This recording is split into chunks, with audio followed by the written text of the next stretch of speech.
हरे कृष्णा। तो लाए हो भगवद गीता? कितने लोग लाए हैं? Very nice, good. कहाँ तक हुआ था हमारा? हाँ, 1 पॉइंट, यस 30 ना। क्या थीम था पिछले क्लास में? अर्जुन क्यों बोल रहे थे कि मुझे युद्ध नहीं करना है? उसका पहला कारण क्या दे रहे थे? 28 से 30 क्या रीजन था? हाँ, दया था, रिलेटिव्स को कैसे मैं मार सकता हूँ, है ना, कंपैशन।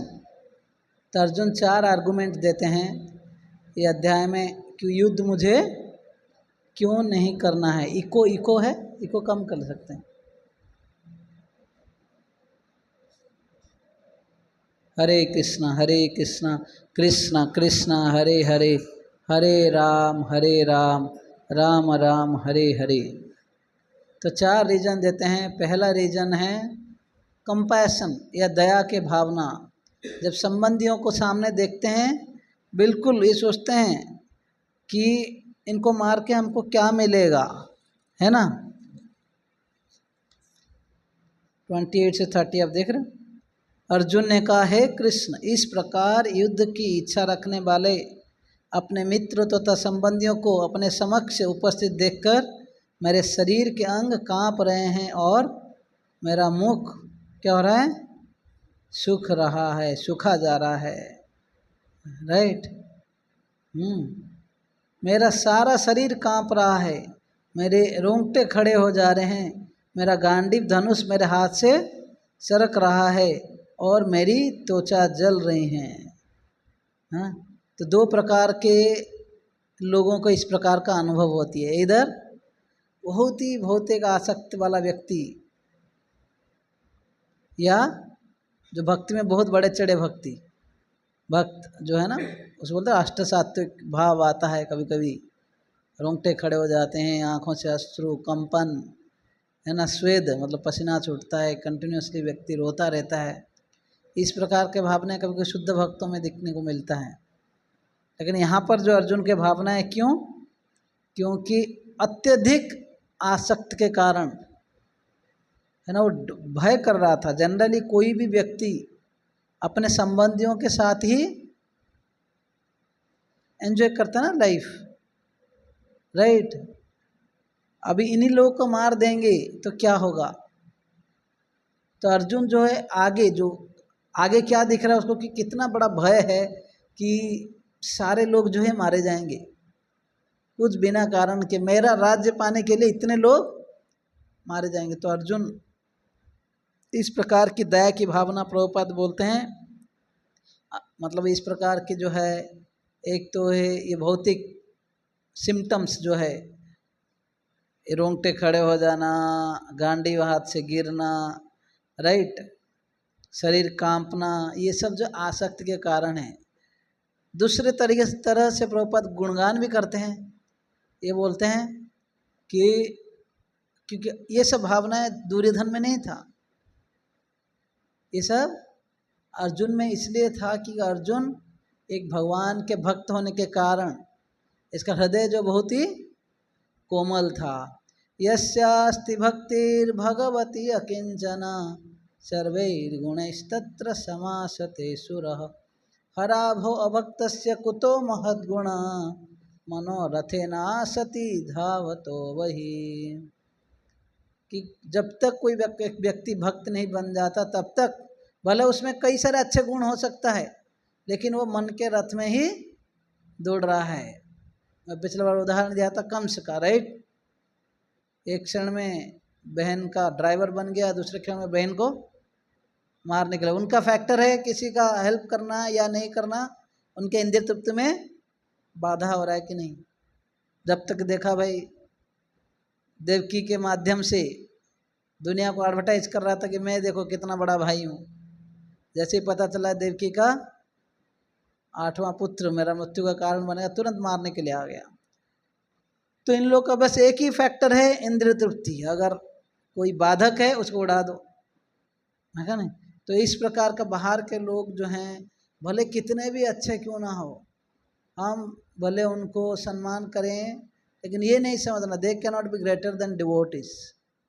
भक्त जो है भले सिंपल हो, है ना, may not be very talented, very good, है ना, एट सम स्किल्स, लेकिन क्योंकि भगवान के भक्त है इसमें सारे अच्छे गुण ऑटोमेटिक डेवलप होते हैं।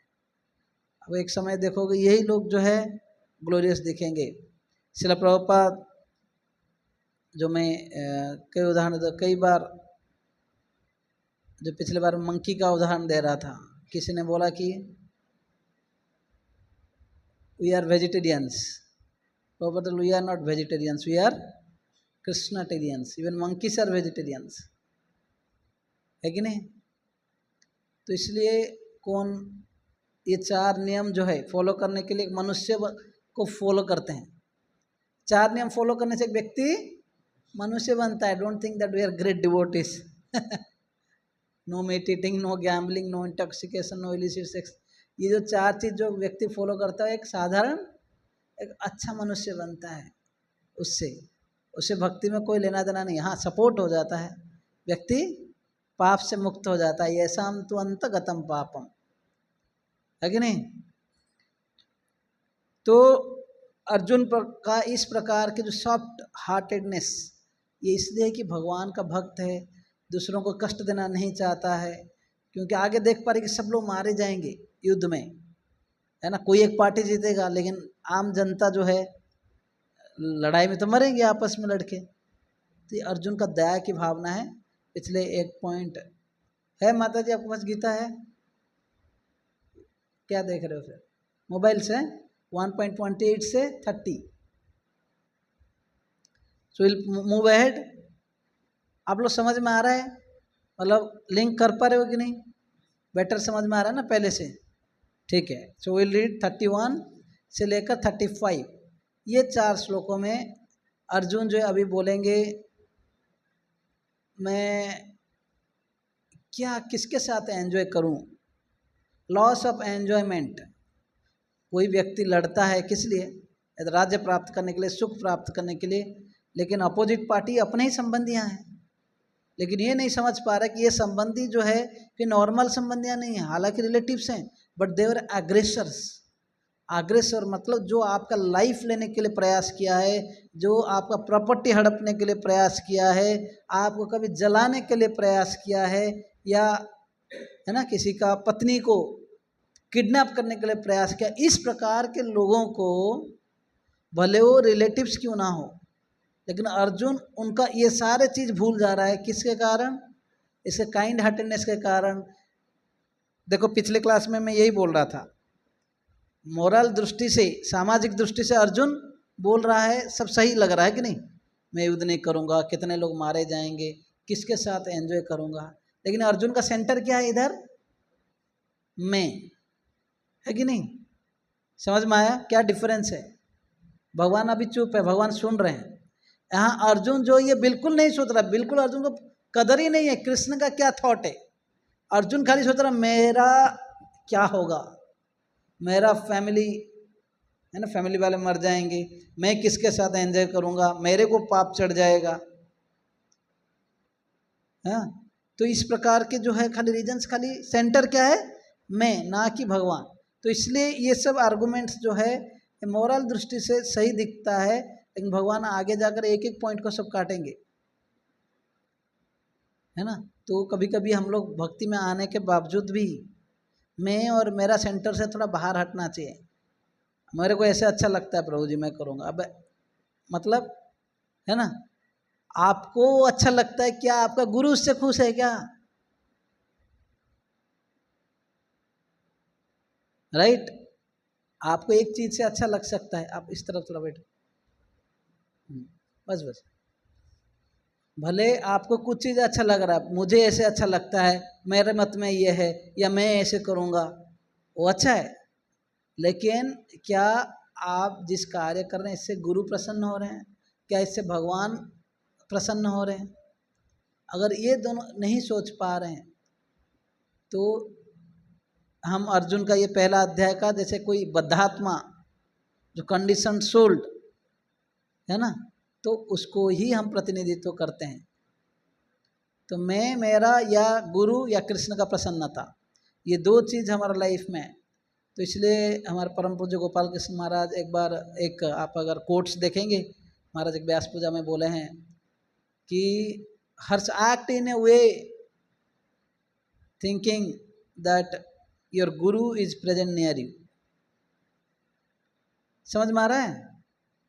आप जब भी कोई भी कार्य कर रहे हो, करते समय सोचो कि मेरा गुरु जी जो है मेरे बाजू में है, तो थोड़ा तो केयरफुल रहेंगे, है कि नहीं?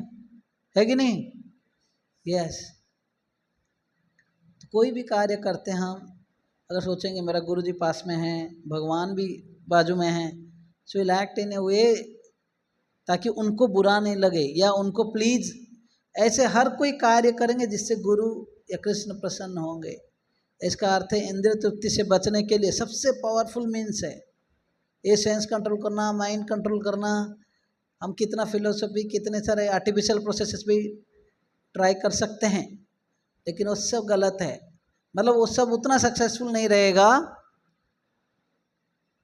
जितना कि हम सोचें कि मैं अपना गुरु और प्रभुपाद या कृष्ण को प्रसन्न करना चाहता हूँ। क्या मेरा इस प्रकार के इंद्रिय तृप्ति भोग वासनाएं कार्य करूँगा कि मेरा गुरु प्रसन्न होंगे? राइट? सोचना चाहिए। कई बार आप सब लोग समझ पा रहे हो, तो प्रैक्टिकल है। मुझे लग रहा फिर भी इको है, पूरा बंद करो इको को, कुछ तो बाउंस पे करो।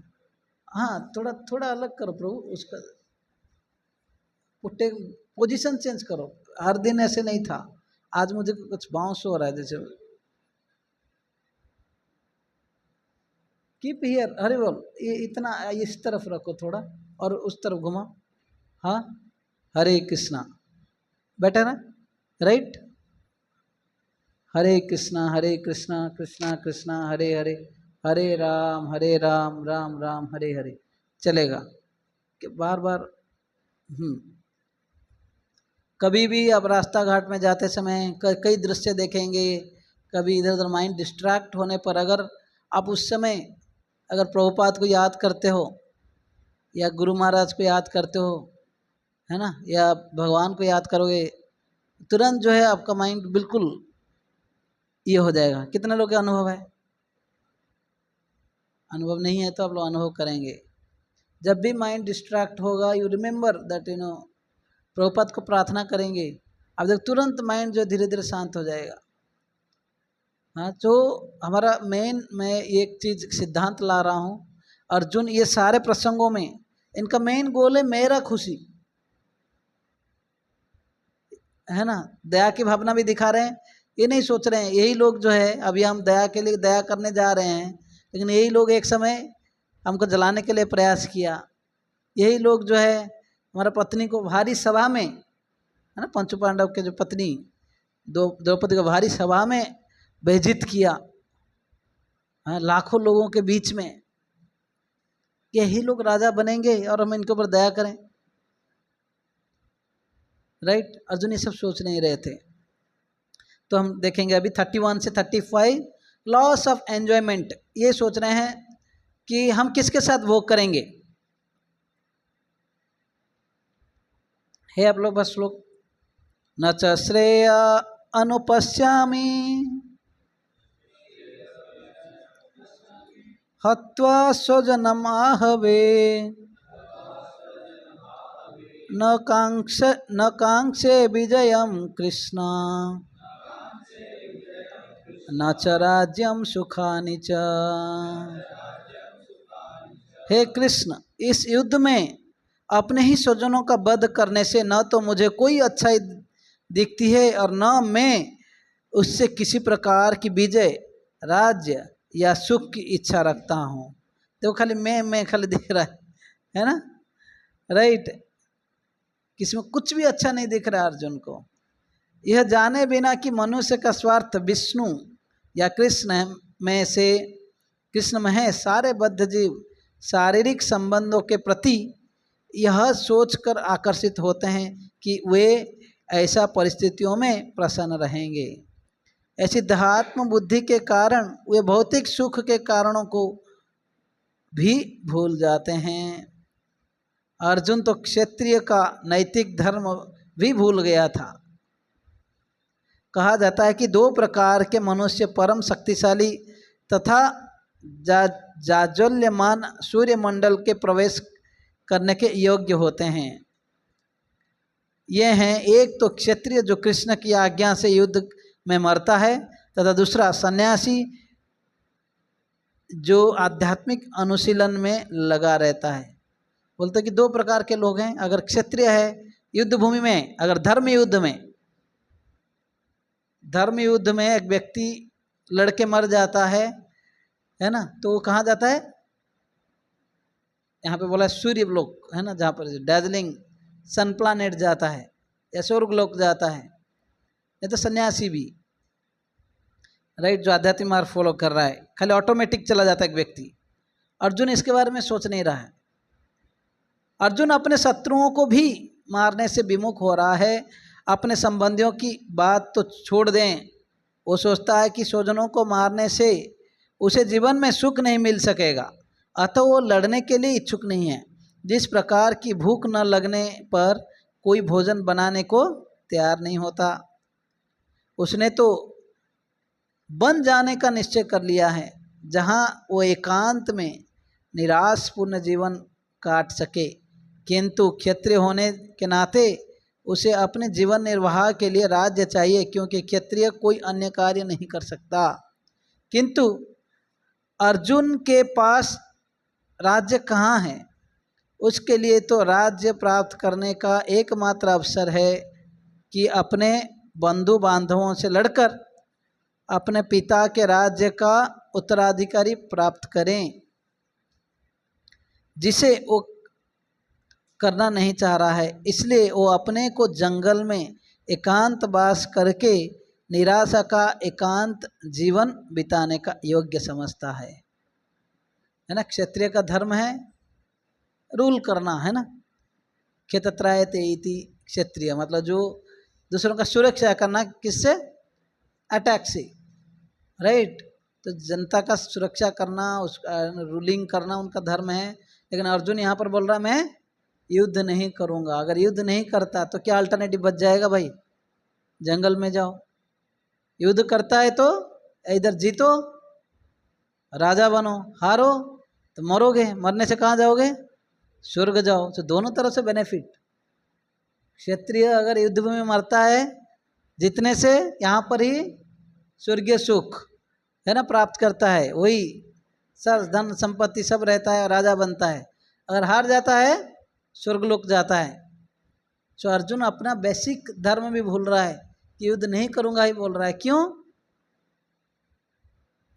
ये गलत तरीके से क्या सोच रहा है, मुझे क्या मिलेगा, राइट। ये बोल रहा है कि उसमें क्या अच्छा ही है युद्ध में। इस युद्ध में अपने ही स्वजनों को वध करने से न तो कोई अच्छाई दिखती है, न मैं उससे किसी प्रकार की विजय, राज्य या सुख की इच्छा रखता हूँ, है ना। अर्जुन यहाँ पर जो है गलत आर्गुमेंट दे रहे हैं, बोले कि इसमें मुझे क्या मिलेगा, हाँ, राइट। प्रभुपाद बार बार यही तात्पर्य में यही बोल रहे हैं कि अर्जुन जो है अपना कर्तव्य बोल रहा है, क्षत्रिय का जो अपना बेसिक कर्तव्य बोल रहा है। ठीक है, any doubt? Will go ahead. ठीक है, तो ये करीब और नेक्स्ट 4 श्लोक में भी यही बोलेंगे कि मुझे कुछ नहीं चाहिए। हाँ,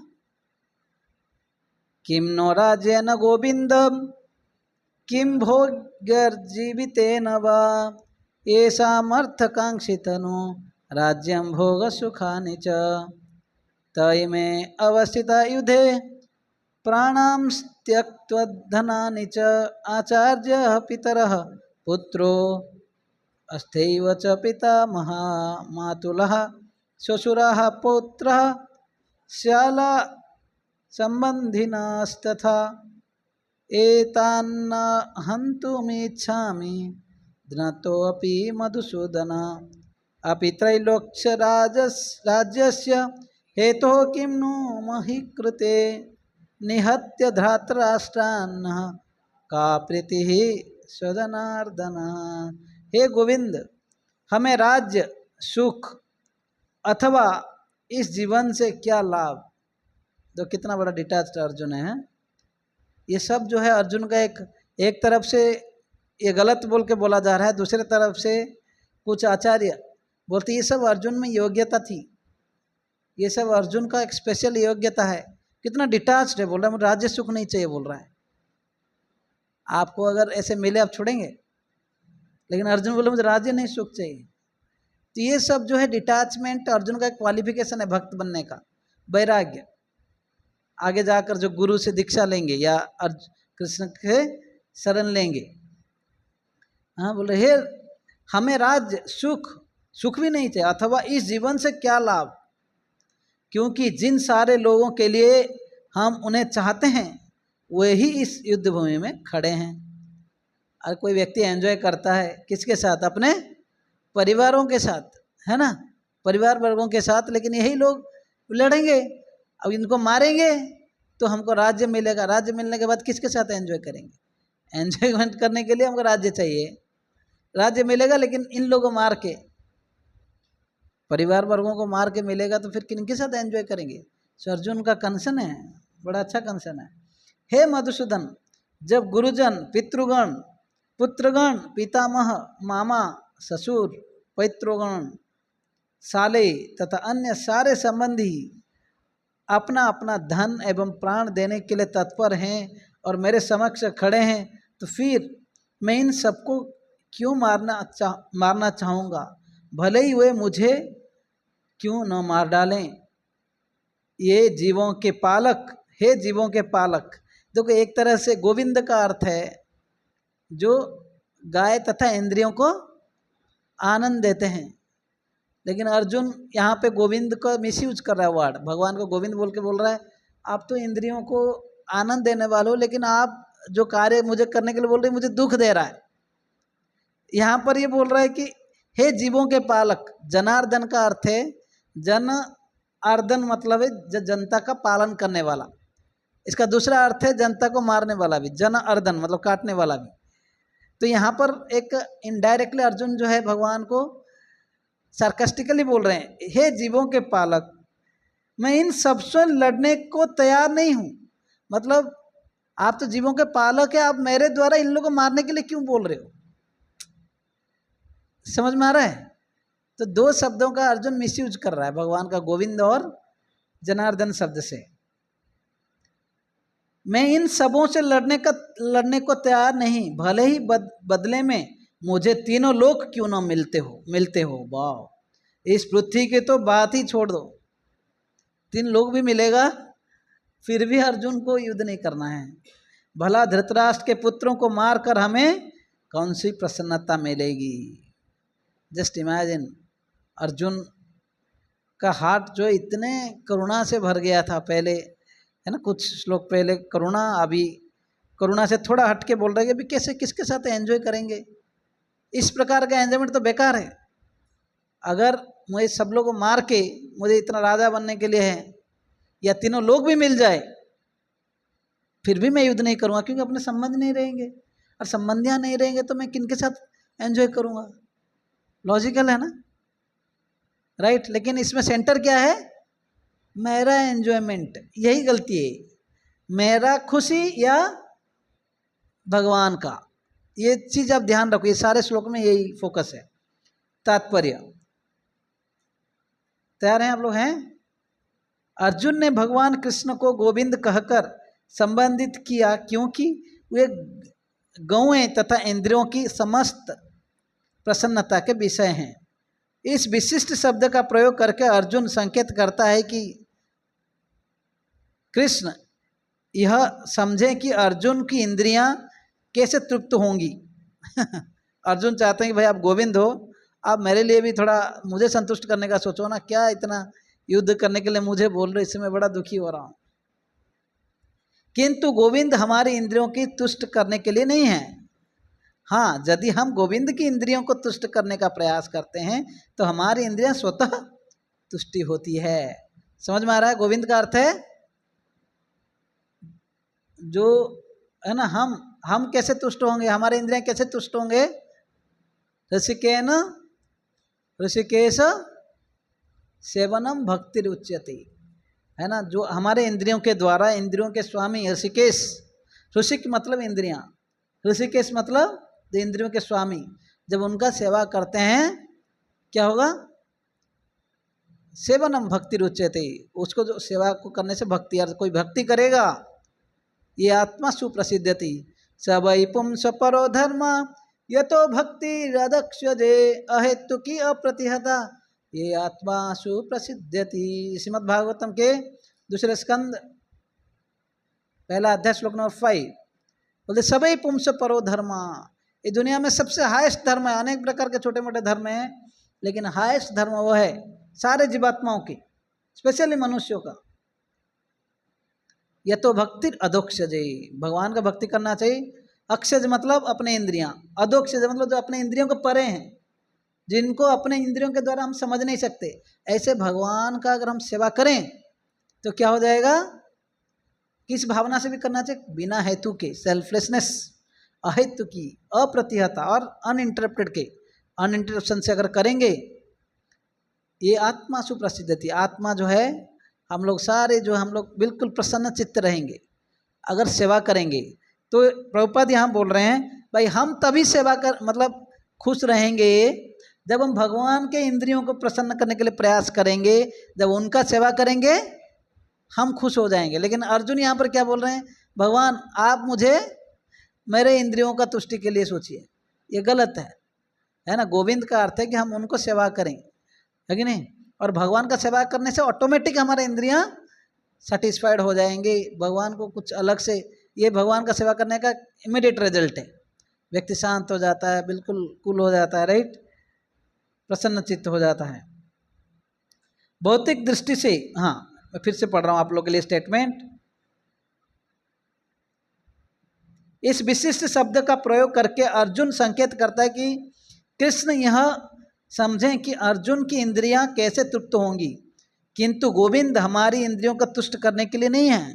भगवान का इस्तेमाल हमारा सेवा के लिए नहीं करना चाहिए। भौतिक दृष्टि से, हाँ यदि हम गोविंद की इंद्रियों का तुष्ट करने का प्रयास करते हैं तो हमारी इंद्रियां स्वतः तुष्ट होती हैं। भौतिक दृष्टि से प्रत्येक व्यक्ति अपने इंद्रियों को तुष्ट करना चाहता है और चाहता है कि ईश्वर उसके आज्ञा पालक की तरह काम करें, है ना। भगवान हमारा ऑर्डर सप्लायर है। जनरली भौतिकवादी लोगों का यही कंसेप्ट है, अगर मेरे को ये मिला, मैं जो मांग रहा हूँ, जो मुझे चाहिए उसे मिल रहा है, मतलब भगवान अच्छे हैं, नहीं तो भगवान खराब, राइट। इसलिए प्रभुपाद बोलते थे is God your order supplier, है ना। आप जो चाहेंगे वो मिल गया तो अच्छा है, नहीं तो नहीं।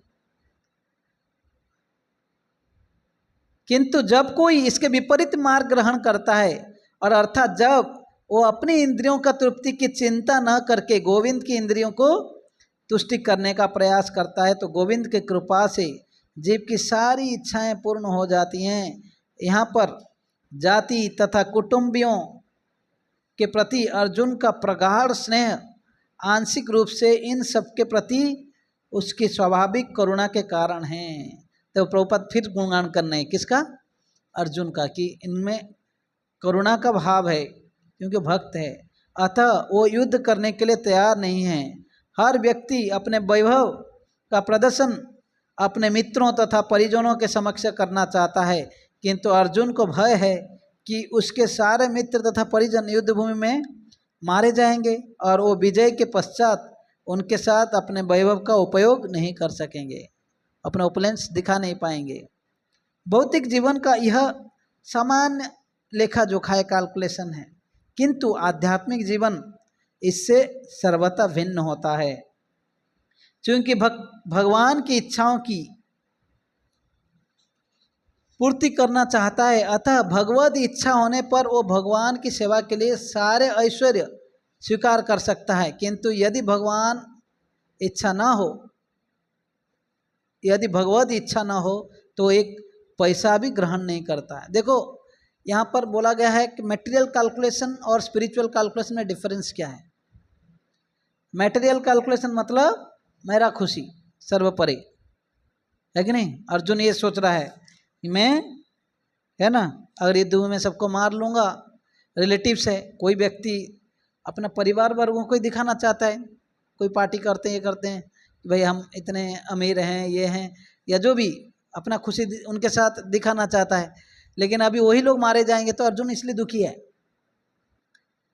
लेकिन उसका अपोजिट जो एक भक्त का लक्षण प्रभुपाद बोलते हैं कि वो भगवान का इच्छा के लिए सारे ऐश्वर्य स्वीकार कर सकता है। अगर भगवान इच्छा करेंगे उसको त्यागने के लिए भी तैयार है। हाँ, प्रभुपाद ये बोल रहे हैं। तो भक्त जो है उनका फ्रेम ऑफ रेफरेंस क्या है? भगवान का खुशी। इसमें अगर भगवान खुश है, अगर भगवान चाहते हैं कि भाई मैं इस हालत में रहकर खुश रहूं, मतलब इससे भगवान प्रसन्न होते हैं, ठीक है, राइट। तो ये बहुत बड़ा चीज़ है जो मैं आरंभ में बोल रहा था, हमें हर समय सोचना चाहिए मेरा हर कार्य जो है क्या इससे भगवान प्रसन्न हो रहे हैं, और क्या भगवान मेरे ये कार्य से भगवान प्रसन्न नहीं हो रहे हैं। ये अगर मेजरमेंट रखे व्यक्ति कितना आगे बढ़ेगा सोचिए। Every moment one is Krishna conscious. Every moment हमें कोई देख रहा है या नहीं, हाँ ना। ये मानना कि गुरु जी हमारे पास हैं, कृष्ण हमारे पास हैं, तो कैसे सतर्कता से काम करेंगे हम लोग? कोई जरूरी है? इसलिए कृष्णा कॉन्शियसनेस मतलब मोमेंट टू मोमेंट कॉन्शियसनेस। ऐसा नहीं कि भाई मंदिर में आए या 2 घंटा के लिए भागवत में बैठे या आरती कर रहे हैं, उस समय ही है, उसके बाद हम अपना मेटेरियल लाइफ जिएंगे। वैसा नहीं। Even if you are in company, job place, work place, anywhere, work place में भी है वर्क हॉनेस्टली। प्रभुपाद एक जगह बोलते वो डिवोटिस मतलब गृहस्थ मतलब हॉनेस्ट मीन्स से धन कमाना चाहिए, राइट। और वहाँ पर अगर आप कहीं से किसी वर्क प्लेस में काम कर रहे हैं तो वर्क हॉनेस्टली, बॉस जो भी बोलता है या जो भी डिमांड है आपको, वहाँ पर ठग नहीं सकते। कुछ भक्त हैं इतना भक्ति में भावना है कि भाई कंपनी में अटेंडेंस लगा देते हैं, या कभी कभी वहीं से बंक करके आकर जो है कुछ स्पिरिचुअल एक्टिविटी में लग जाते हैं, है ना, बाद में पकड़े जाते हैं। It's insult to ISKCON itself, है कि नहीं? इस प्रकार का इमेच्योर व्यवहार भी नहीं होना चाहिए एक भक्त को। तो हमें सोचना चाहिए कैसे कार्य करूं जिससे गुरु कृष्णा या जो हमने संस्था को बुरा नाम नहीं आए। हम तो कुछ बड़ा तो नहीं कर पा रहे हैं, कम से कम अपने गुरु जी या प्रभुपाद इस्कॉन के प्रति कुछ बुरा नाम नहीं लाएं। ये कॉन्शियस रहना चाहिए एक व्यक्ति को, है ना। तो यहाँ पर बोल रहे हैं कि भगवान का इच्छा ना हो तो एक पैसा भी ग्रहण नहीं करता है, लेकिन भगवान का इच्छा हो सारे ऐश्वर्य के साथ भी वो भक्त है ना। सुदामा बाद में वो नहीं चाहता था भले धन, है ना, बाद में जब धन आ गया, जो पत्नी चाहते थे, गया था, लेकिन बाद में भगवान की कृपा हुआ, जब हुआ तो फिर भी भगवान को प्रार्थना किया। भगवान बोले कोई चिंता नहीं, आप रखो, है ना, ऐसे ही रहो। लेकिन वो प्रार्थना किया कि मैं कैसे अहंकार में नहीं आऊँ। तो भक्त का यही गोल होता है, किसी भी स्थिति में हूँ, है ना, आपको नहीं भूलूं, है ना। प्रभुपाद बोलते थे भगवान ने मुझे 2 बार परीक्षा किए। एक बार मेरे पास कुछ धन नहीं था, सब कुछ छीन लिए, मेरा कंपनी डूबने लगा, रिलेटिव्स, है ना, मुझे त्याग दिए, राइट, तो सब कुछ डूबने लगा। उस समय भी भगवान ऐसा, उस समय भी प्रभुपाद शांत थे, वृंदावन में बैठे थे। कभी कभी सोचते थे, एक कविता लिखे हैं वृंदावन की, प्रभुपाद का कुछ कविताएं हैं, वहाँ पर बोलते देखो मेरा कितने रिलेटिव्स थे, कितने लोग थे, अभी सब कहाँ गए। ये सब एक लिस्ट ऑफ नेम्स ही रह गया लाइफ में, कोई अभी नहीं है मेरे पास। हाँ, यस्याहम अनुग्रहणामी हरिष्ये तद्धनम सनई। जब झांसी में थे, प्रभुपाद प्रचार करने के लिए प्रयास कर रहे थे, पता चला है कि उनका इलाहाबाद में कंपनी, जो फार्मास्यूटिकल कंपनी खोले थे, तो उसमें से कई सारी चीज़ें सब चोरी हो गया, है ना। जो लोग काम करे तो वही लोग ये करके सब लूट लिए। हाँ, तो प्रभुपाद सोच रहे हैं भगवान, अब प्रभुपाद अलग से प्रयास नहीं किया उसको सेट राइट करके और कुछ करूँ, बस बोले कि जब भगवान किसी को स्पेशल कृपा करते हैं और सब धीरे धीरे एक व्यक्ति का छीन लेते हैं। जो स्पेशल कृपा होता है ना, भगवान सब छीन लेते हैं। अलग प्रकार की कृपा है तो देते हैं, लो क्या चाहिए आपको। उस लेवल का सरेंडर अगर हमारा नहीं है तो भगवान देंगे, हाँ, बोलते हैं कि जब ऐसे व्यक्ति को भगवान स्पेशल कृपा करते हैं अपने शुद्ध भक्तों को, उसे सारे छीन लेते हैं, जिससे क्या होगा, ततो अधनम, जब देखेंगे इसके पास कोई धन नहीं है ना, स्वजनम, जो अपने संबंधी लोग भी उसको त्याग देंगे, ये कुछ काम का नहीं है यार, जब तक अब धन है तब तक लोग आते हैं ना, यावत वित्तो उपार्जन शक्त तावत निज परिवारो रक्त। शंकराचार्य बोलते हैं जब तक आप उपार्जन करने के लिए क्षमता है, सारे परिवार लोग जो है आपके आजू बाजू में घूमते रहेंगे, लेकिन जैसे ही आप ये क्षमता चला जाएगा, बोलते कि अपने बातों में वृद्ध हो जाओगे, अपने बातों में भी ये लोग नहीं लाएंगे। बोला है बुढ़ा साइड में बैठा रहो, डिस्कशन ज़्यादा नहीं बोलने का, चुप रहो, बस अपना खाना पीना थोड़ा हो गया ना मेंटेनेंस, ज़्यादा मत बोलो, ये रियलिटी है कि नहीं। तो इसलिए जो है कभी कभी भगवान अगर स्पेशल कृपा करते हैं, भक्त से सब कुछ छीन लेते हैं। प्रभुपाद बोलते थे मैं अभी वृंदावन में हूँ, कोई नहीं है मेरे पास, हैं। प्रभुपाद तो कभी कभी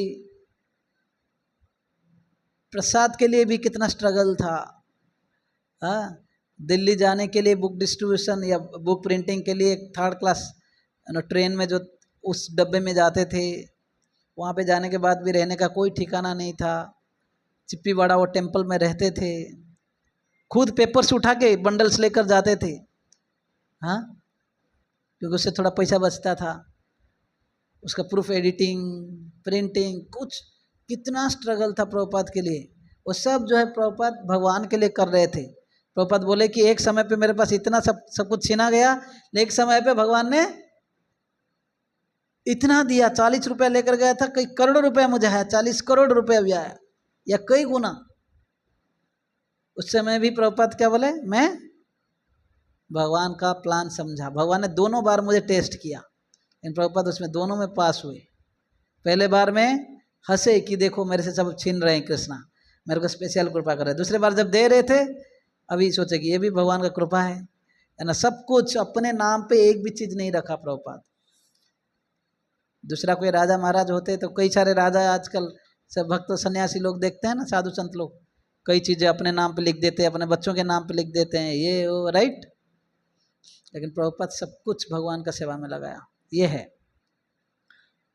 अर्जुन अपने संबंधियों को मारना नहीं चाह रहा था, और यदि उनको मारने की आवश्यकता हो तो अर्जुन की इच्छा थी कि कृष्ण स्वयं उनका वध करे। वाह इसलिए जनार्दन शब्द इस समय उसे यह पता नहीं है कि कृष्ण उन सबको युद्ध भूमि में आने के पूर्व ही मार चुके हैं, और अब उसे निमित्त मात्र बनना है।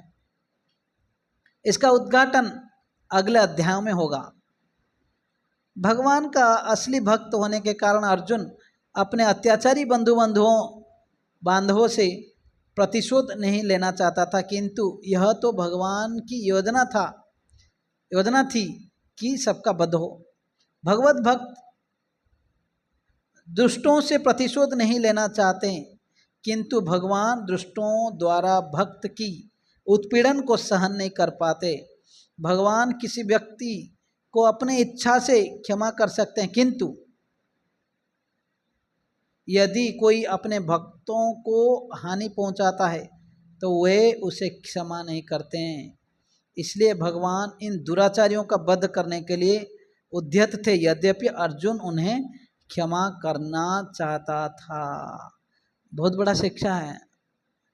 हाँ, यहाँ पर जो है अर्जुन नहीं चाहता है मारने के लिए, लेकिन अर्जुन जो है यहाँ पर कृष्ण लेकिन मारना चाहते थे, राइट। अभी बोलो, क्या कृष्ण चाहते शांति दूत के रूप में गए थे? शांति दूत के रूप में गए थे ना, क्या चाहते थे तो क्या दुर्योधन आदि का द्वारा कन्विंस तो करा सकते थे, फिर वो लोग कन्विंस क्यों नहीं हुए? हाँ, किस लिए कन्विंस नहीं हुए? हाँ, ग्रीड था तो क्या भगवान के लिए क्या मतलब क्या डिफिकल्ट है, मुझे बताओ। भगवान के लिए क्या डिफिकल्ट है? भगवान चाहेंगे तो एक मोमेंट में उनको तो भाई सबको कन्विंस कर सकते थे ना। अभी बोलिए भीष्मदेव, अब पीछे से भी फोटो उठाओ व्यू से। मैं बोल, अगर भीष्मदेव जब युद्ध मतलब जब सरसज्जा में थे उस समय ये युधिष्ठिर को लेकर क्या पहुंचना जरूरी था उधर? भगवान भी चाहते थे, युधिष्ठिर को समझा सकते थे ना, भाई तुम चिंता मत करो, रोना नहीं। युद्ध के बाद युधिष्ठिर रो रहे थे, युद्ध से पहले अर्जुन रो रहे थे, है कि नहीं? युद्ध के बाद युधिष्ठिर बोला कि मेरे कारण करोड़ों लोग मारे गए, मेरे को राजा बनाने के लिए इतना पाप में, मेरे से कोई पापी नहीं है, ये वो बिल्कुल शोक कर रहे थे। तो पहले व्यासदेव समझाए, कई ऋषि मुनि समझाए, कृष्ण भी समझाए, अर्जुन नहीं समझा, सॉरी युधिष्ठिर नहीं समझे। बोले कि चलो भीष्मदेव के पास। क्यों? क्या भगवान चाहते थे तो क्या भीष्म नहीं समझ सकते थे? भगवान वहाँ पर ये दिखाना चाहते थे, भाई मैं समझाने पर भी नहीं समझूंगा, तुम नहीं समझोगे, लेकिन वो दिखाना चाहते थे कि भीष्मदेव मेरा कितना महान भक्त है, सारी दुनिया को दिखाना चाहते हैं।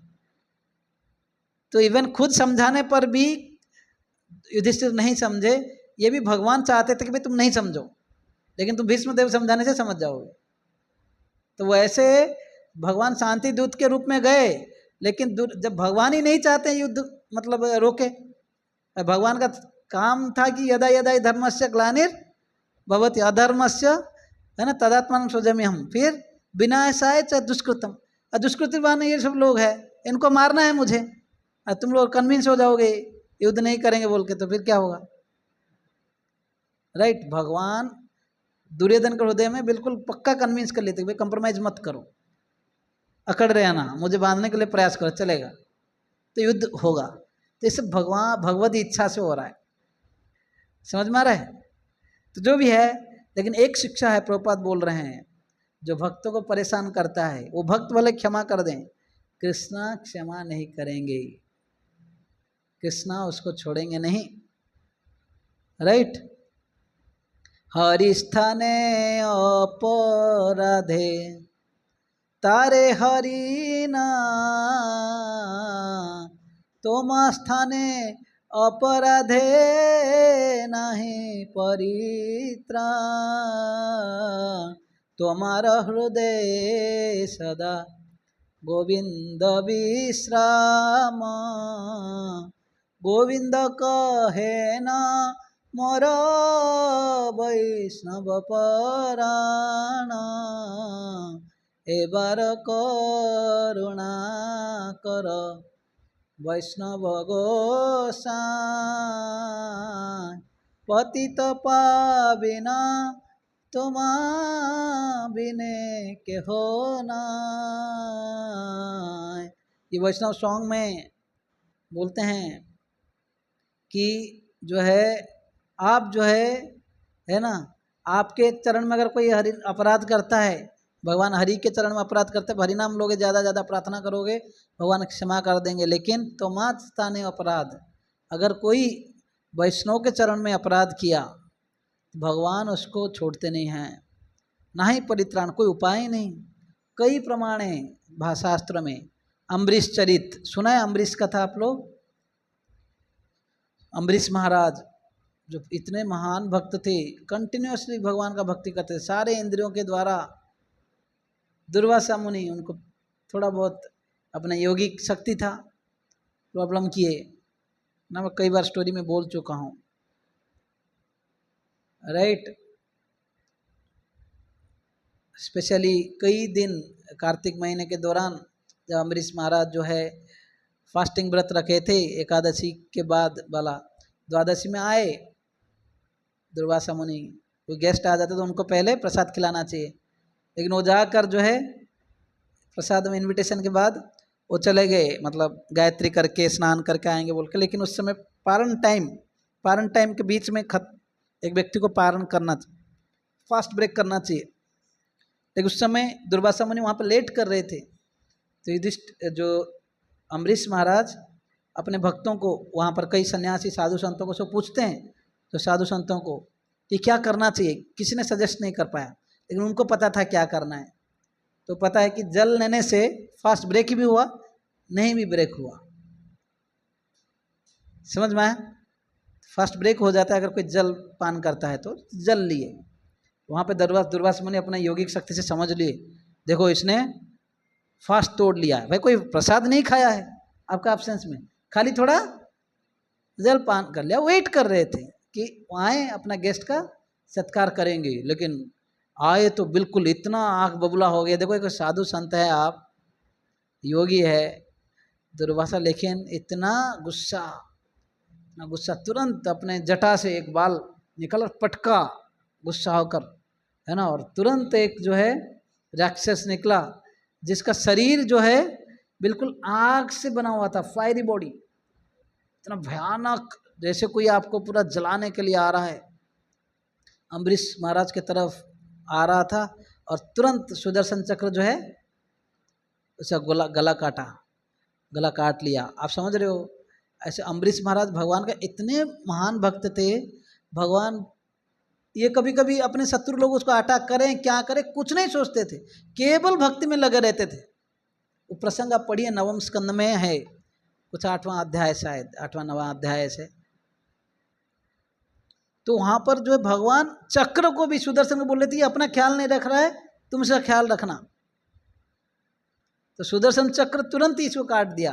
जो आग वाला जो असुर निकला था राक्षस इनको मारने के लिए, अभी जो है ये चक्र जो है ये देख के दुर्वासा मुनि सोचे ये तो गड़बड़ हो गया भाई, ये तो इतना महान वक्ता भूल गया था।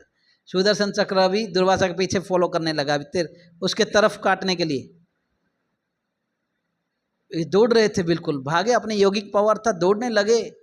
और सुदर्शन चक्र जो उनको काट नहीं रहा था, लेकिन पीछे उनका तेज भी होता है ना, सुदर्शन चक्र का एक ताप भी है, लाइट भी है, और इनको बिल्कुल इनका पीठ जला रहे थे, पीछे पीछे फॉलो कर रहे थे। कहाँ कहाँ जाओ, शिव जी के पास गए, बोले ये सुदर्शन चक्र है। कृष्ण का भाई मुझे कोई पंगा नहीं लेना है ना, आपने किसी का अपराध किया है, आप एक काम कीजिए, ब्रह्मा जी के पास जाइए। ब्रह्मा जी बोले मेरा भी कोई कंट्रोल नहीं है, आप भगवान विष्णु के पास जाइए। वहाँ पे भी जाकर पहुँचते हैं, है ना, भगवान विष्णु के पास जब पहुँचते हैं दुर्वासा मुनि, और बोलते हैं कि इस प्रकार का सुदर्शन जो है वैकुंठ में एंट्री नहीं किए भगवान, है ना, मतलब जो भगवान का कक्ष में उधर क्यों जा क्षमा मांग रहे थे, तो सुदर्शन बाहर वेट कर रहे थे। और दुर्वासा मुनि जाकर बिल्कुल इतना ताप उनको पीठ से लग गया था, पीछे से जल रहे थे, तड़प रहे थे कि लाइफ के लिए, बोले बचाओ बोल के। और वहाँ पर भगवान क्या बोलते हैं पता है, बोले मैं बचा नहीं सकता आपको, अहम भक्त पराधीन ही स्वतंत्र द्विजय साधुवीरग्रस्त हृदयो भक्त जना प्रिय। बोलते हे दुर्वासा, है ना, मैं स्वतंत्र नहीं हूँ, मैं अहम भक्त पराधीन, मेरा भक्त का अधीन में हूँ मैं, ऐसे बोलते हैं। भगवान बोलते हैं कि उन भक्तों का बात ही छोड़ दो, साधुवीर ग्रस्त हृदय, है ना, भक्त जिन, जो भक्त भी मेरा भक्त का भक्त जो बन जाता है वो भी मुझे बहुत प्रिय है। और ऐसे भक्तों के हृदय में मैं ग्रस्त, मतलब जैसे कोई बांध के लॉक करके रख देता है, इनके हृदय में बंधा रहता हूँ, मेरा कोई कंट्रोल नहीं है। बोलते हैं ना अभिज्ञ सौराट, हालांकि भागवतम में पहला श्लोक में भी इनको बोला गया है कि अभिज्ञ हैं, सारे नॉलेज है, और सौराट मतलब कंप्लीटली इंडिपेंडेंट। लेकिन भगवान यहाँ पर बोल रहे हैं मैं इंडिपेंडेंट नहीं हूँ, मैं भक्त के अधीन में हूँ, मैं आपको मतलब कुछ कर नहीं सकता। साधव हृदय हम साधुनाम हृदय तो हम मद अन्याति ते न जानन्ति ना हम तेभ्यो मनागपि। फिर बोलते साधव हृदय में, ये साधु लोग जो है मेरे हृदय में रहते हैं, है ना, साधुनाम हृदय तम, वैसे साधु के हृदय में भी मैं रहता हूँ, है ना, और साधु लोग भी मेरे हृदय में रहते हैं। मद अन्याति ते न जानन्ति, ये लोग मेरे बगैर कुछ नहीं जानते, ना हम तेभ्यो मनागपि, और मैं भी अपने साधुओं के बगैर मेरा मन जो है और कुछ नहीं चिंता करता है। बोले कि ऐसे भक्त के प्रति आप अपराध किए हो ना, मैं तुमको क्षमा नहीं कर सकता। आप एक काम करो, जाओ कहाँ जाकर जिसके चरण में गलती किए हो, जिसके चरण में आप अपराध किए हो, जाकर वही अम्बरीश के पास जाओ और क्षमा मांगो, वो आपको उद्धार कर लेगा, तो सुदर्शन कुछ नहीं करेगा आप। और ये दौड़ दौड़ के भगवान से ये आइडिया मिल गया, अभी भागे सीधा वही वृंदावन, मथुरा में कार्तिक महीना था। हाँ, जाकर दौड़ के पहुंचते हैं और जाकर सीधा अम्बरीश के चरण, वो उधर ही खड़े थे। देखो अम्बरीश महाराज भी कितने बड़ा महान भक्त होंगे, सोचिए। ये घूम के आने के लिए करीब 1 साल लग गया, तभी तक अम्बरीश महाराज कुछ खाए नहीं, ज़्यादा से ज़्यादा जल पान किए होंगे, क्योंकि वो दुखी हो रहे थे कि मैं कोई अतिथि सत्कार नहीं कर पाया। गुस्सा हो गया बेचारा जो है कौन, दुर्वासा मुनि। तब तक वो ऐसे ही हाथ फोल्ड करके खड़े थे और ये जाते हैं, जाकर तुरंत चरण में गिर जाते हैं। सुदर्शन पीछे पे सटका है ना, सटक के जा रहे थे, जाकर चरण उनका पढ़ते हैं, फिर बोलते हैं मुझे क्षमा करो। तो उस समय अम्बरीश महाराज बोलते हैं आप क्या कर रहे हैं, आप एक योगी हैं, इतने महान है ना, आप इतने है ना गुरुजन है, महान है, महान भक्त हैं, आप मेरे चरण में क्यों। तो तुरंत उनको उठाते हैं, आलिंगन करते हैं, बोलते हैं कि है ना गलती तो मेरा है कि मैं अतिथि सत्कार नहीं किया, ऐसे बोलते हैं। और फिर सुदर्शन को प्रार्थना करते हैं। अम्बरीश महाराज का महानता देखो, बोले कि अगर मैं भगवान का कुछ भक्ति किया हूँ, कितना भी पुण्य किया हूँ, ये सब मैं अर्पण करके मैं प्रार्थना करता हूँ, हे सुदर्शन जो है आप इनको और कुछ मत कीजिए। तो ऐसे बिल्कुल जो है वो प्रसंग बहुत सुंदर प्रसंग है। तो फिर उनको जो है सुदर्शन फिर चले जाते हैं, फिर वो उनको प्रसाद खिलाते हैं, सत्कार करते हैं। फिर अभी समझ गया अम्बरीश महाराज, सॉरी कौन, दुर्वासा। बाद में जाकर स्वर्गलोक में चारों तरफ आज अपने आप को गुणगान करने लगे, मतलब कि अम्बरीश महाराज का गुणगान करने लगे और बोले कि मैं वास्तव में एक भक्त को देखा कि भक्त कितना महान होते हैं और भगवान को कितना प्यारे होते हैं। तो कहने का मतलब है कोई अपराध करता है, एक तो है कि राधा रानी का कृपा से, अपराध मतलब क्या है, वैष्णव अपराध स्पेशली जो मतलब राधा रानी के कृपा से दूर हो जाना, राइट। स्पेशली कोई अगर भक्त जो है ना, भक्त लोग जो भगवान के हृदय में रहते हैं, राइट। भगवान अपने भक्तों को जो गले में हार करके जैसे रखते हैं, आप उन्हीं को ही हम लोग अगर कष्ट पहुंचाएं, भगवान कभी प्रसन्न नहीं होंगे, है ना। तो यहाँ पर बोल रहे हैं कि एक भक्त को सादर, भगवान सीरियसली लेते हैं, भले भक्त क्षमा कर लेता है, भगवान उस बातों को सीरियसली लेते हैं। इसलिए सावधान, साधु सावधान, समझ में आ रहा है। भक्ति में 2 बहुत बड़ा बाधक है, एक है पाप, दूसरा है अपराध।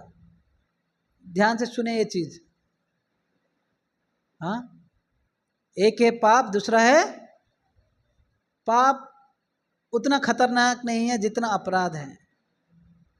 जैसे आपका कोई गाड़ी में कार है, किसी के पास सपोज कार है, बारिश बहुत तेज हो रहा है, तो क्या कर सकते हैं आप, वाइपर जो है ऑन करने से फिर भी आगे बढ़ सकते हो।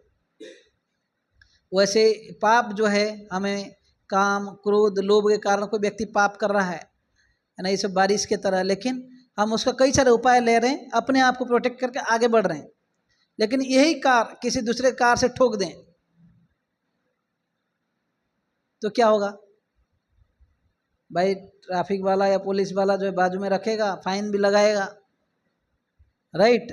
या किसी दूसरे पैसेंजर से लड़ाई कर लिया या कुछ और कुछ कर लिया तो क्या करेगा, दोनों को साइड में रखेगा, समय वेस्ट, उसके बाद पेनल्टी देना पड़ेगा, फिर छोड़ेगा।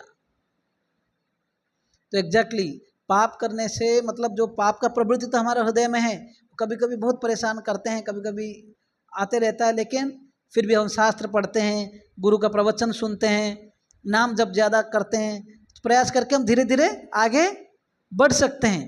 लेकिन अपराध करेंगे तो क्या होगा, ट्रैफिक पुलिस जैसे भगवान जो है साइड में रखेगा, बोलो बहुत हो गया, अभी थोड़ा है ना ब्रेक लो अभी, तो उसमें आपको कुछ रस ही फील नहीं होगा, माला करे जा रहे हो, कुछ आनंद नहीं आ रहा, क्या बात है, समझ रहा है। तो अपराध से हमें बचना चाहिए।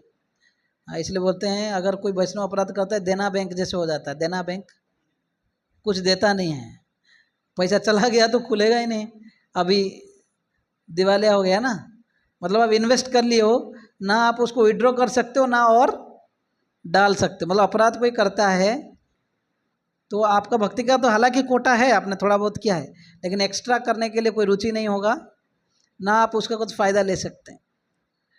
हाँ, तो इसलिए थोड़ा हमें सतर्कता से भक्ति करना चाहिए।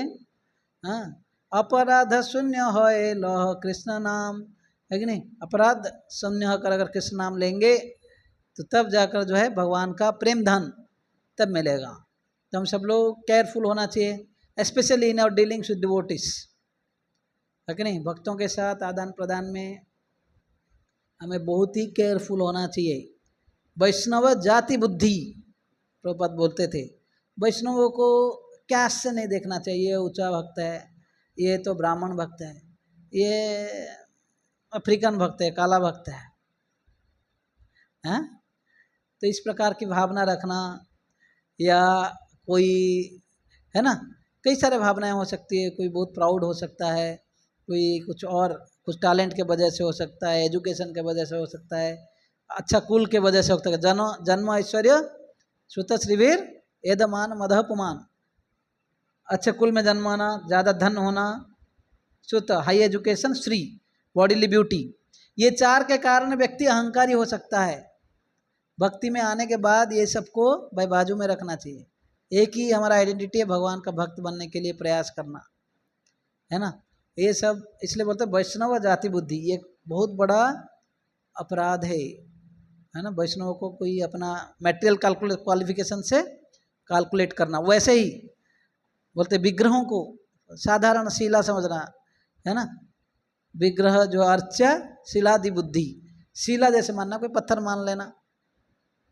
हाँ, फिर ऐसे कुछ है, और तीसरा एक था, मैं भूल रहा हूँ, एनीवेज, तो ये सब, हाँ नहीं नहीं, वो नहीं, दूसरा है वो, तो नहीं समझ। एनीवेज, ठीक है, तो हमें केयरफुल रहना चाहिए। यहाँ पर भगवान बोल रहे हैं कि अर्जुन के केस में, हालांकि अर्जुन क्षमा करना चाहता है, लेकिन भगवान क्षमा नहीं करेंगे ऐसे भक्तों को, ठीक है? हरे कृष्णा। यस, हम लोग आज 3 ही श्लोक दिए, 4-5 श्लोक हुआ ना, 32 से 31 से 35 श्लोक।